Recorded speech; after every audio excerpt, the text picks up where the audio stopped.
Welcome again to the Amava Heritage Publishing YouTube channel. Tembangada here again addressing you. I promised to come back on the 9th of September. Today is the 9th of September. I promised to come back to talk about the first book that we published and the second book. The subject of both books is Maqoma. The first book is called Maqoma, The Legend of a Great Xhosa Warrior. The second book is Maqoma's Last War. I promised to talk to you a little bit about Maqoma because of the 9th of September, the incident of the 9th of September, 1873. 1873, Maqoma was killed on Robben Island in his second incarceration on the island. Let's start the story on the 3rd of August 1978. On the 3rd of August 1978, the collaboration between the Ciskei Defence Force and the South African Defence Force repatriated the bones of Maqoma from Robben Island to Ndabakandoda, a Xhosa shrine in the Eastern Cape. That's where the bones are. That's where the book starts, the story. And it goes back and it tells us about Maqoma and his world, and Maqoma and his wars, and Maqoma the man. But also we learn in the book about the life of the Xhosa before the conquest. It tells us about the area. The whole book is set on this place that is called now the border region of the Eastern Cape. It used to be called No Man's Land, or the neutral zone between the Fish River and the Kaiskama River in Tracy. It also got called the British Kaffraria, or the Queen Adelaide province. It was a place of war. It was a place of conquest. The conquerors came from Cape Town, pushing up into the country, conquering. What is special about Maqoma?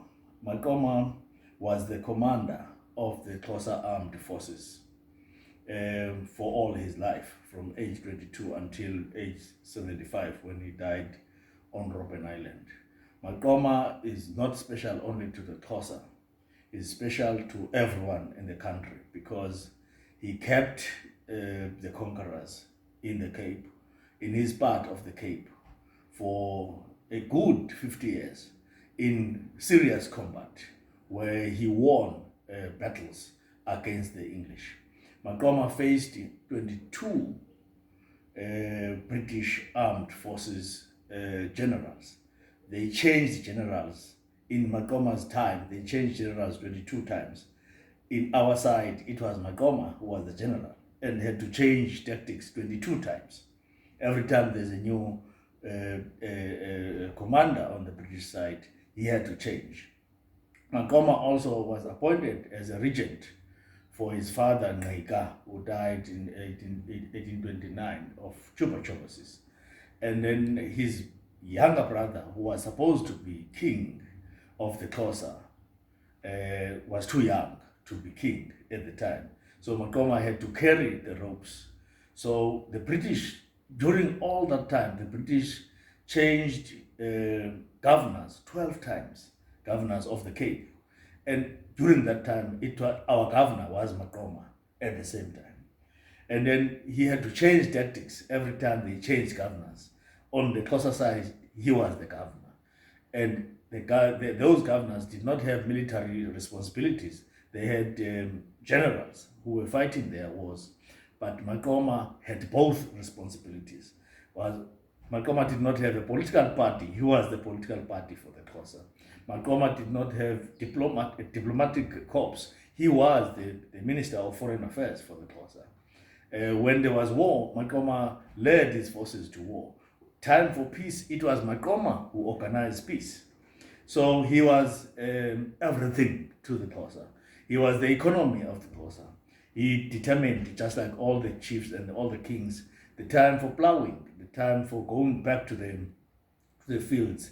He controlled the movement of the cattle, which was the economy of the Xhosa, through a program, a Xhosa program called Maqoma, where cattle are allocated on a loan basis for everybody to have something to eat, a mercy to eat for children, and milk for every household. That program was controlled by the chiefs at the time. And Maqoma, let's talk about Maqoma. Who's Maqoma? Maqoma is the son of King Nega. King Nega is the son of King Mlau. King Mlau is the son of King Chachab. King Chachab is the son of King Palo. King Palo is the last Xhosa king to rule over a united Xhosa kingdom. The Xhosa kingdom now is split into two, the Chakhabe and the Gcaleka, because of an accident in history where King Palo gave birth to two equal heirs, that is Gcaleka and Chakhabe. So King Palo became the last one. So Maqoma is in the Chakhabe detachment. His father, Nega, started a civil war, which was senseless in 1818. That is the first war that Maqoma fought in. He was inexperienced. He was nearly killed. They were ill-advised to go there. The prophet Nzigana told them that he saw a vision of their heads being eaten by ants. That meant they should not go to the war.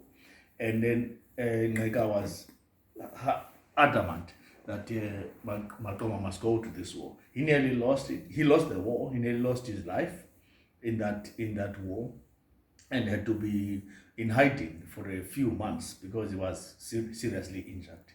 That was senseless. And then that war was very historic to the Xhosa, because when Nega lost it, he went to look for help from the whites. The governor was Somerset, and his headquarters were in Fort Beaufort. He is responsible for getting the noses of the whites into the politics of the Xhosa. That is where the wheels came off. But Maqoma fought 3 other wars after that. The War of Xhoxho. His brother was grazed in the head by a bullet of the conquerors in a fight that was against Charlie, who is his other brother in Alice. And then he vowed that this is royal blood. It cannot just fall. We are going to war. So he went to war. But most important, the War of Mlanjeni, 1850 to 1853. This is what we call Maqoma's last war, which is the detail of the second book. That war was very important. We nearly won it, because it had, for the first time, an alliance of the Khoi troops, of the Xhosa troops, of the Tembu troops, and all the troops that were not together. They came together for that war. Some people record that Maqoma fought in the War of the Axe, the Imfazwe yeZembe. He did not. He refused to fight in the War of the Axe. When we have time, we'll talk about the War of the Axe, but you can get the detail in the book. The long and short is that Maqoma is the only leader in Africa to have engaged the conquering white forces for that long. Is the only leader in Africa who must be hailed by all leaders in Africa, because he got the heat, and then he held the conquerors. Only one war out of all his wars that he fought with spears. Maqoma fought the rest of his wars with guns. Where did he get his guns? He stole them. There were also rogue gun runners, white gun runners in the Cape, who gave Maqoma guns, who sold guns to Maqoma. And Maqoma paid by gold. Where did Maqoma get gold? We really don't know, but Maqoma had money, had wealth that he used to pay his way through. So when I talk about Maqoma, I get animated, because I don't know. I don't know why we missed this icon and giant in history.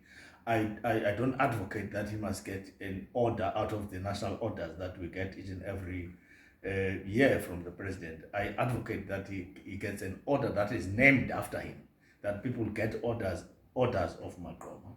And that this day is a sad day for the Khachabe, it's a sad day for the Xhosa Royal House, and all of us as the Xhosa, because unfortunately the death certificate says Maqoma died of despondency in the island. That's what the doctor wrote. The truth is that Maqoma was converted into Christianity by force before he was killed. So they stole his land, they stole his body, and they stole his soul. And they killed him. And they said he died of despondency. The evidence on the occasion of the repatriation in 1978 showed a hole in the collarbone, which is not made by despondency. You don't get bored and then get a hole in your collarbone of a bullet. One anecdote about Maqoma before I leave. At the end of the war of Mlanjeni, there was a peace meeting in around where there's Fort Cox now, Agricultural College. And Maqoma was in the forest, and he refused to come out of the forest. That was actually his military strategy, to stay in the forest. The whites don't know the forest, he knows it. So he, Harry Smith and General Cox came for this peace deal. And they came around this tree, and they could not find Maqoma, and Maqoma was on top of the tree. And then he spoke from the top of the tree and said, "Guys, we are not here fighting. What is the issue?"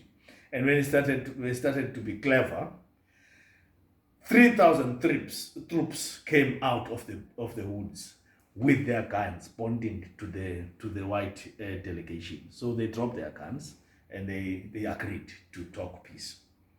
In the peace deal, they said, "Okay, we want all the guns to come back to us." And Maqoma asked, "So we agree that we are starting peace now, nobody's going to shoot anyone else, but you want our guns. What are you going to use them for? Because we are at peace now, peacetime. Number two, we agree to subject ourselves to your queen.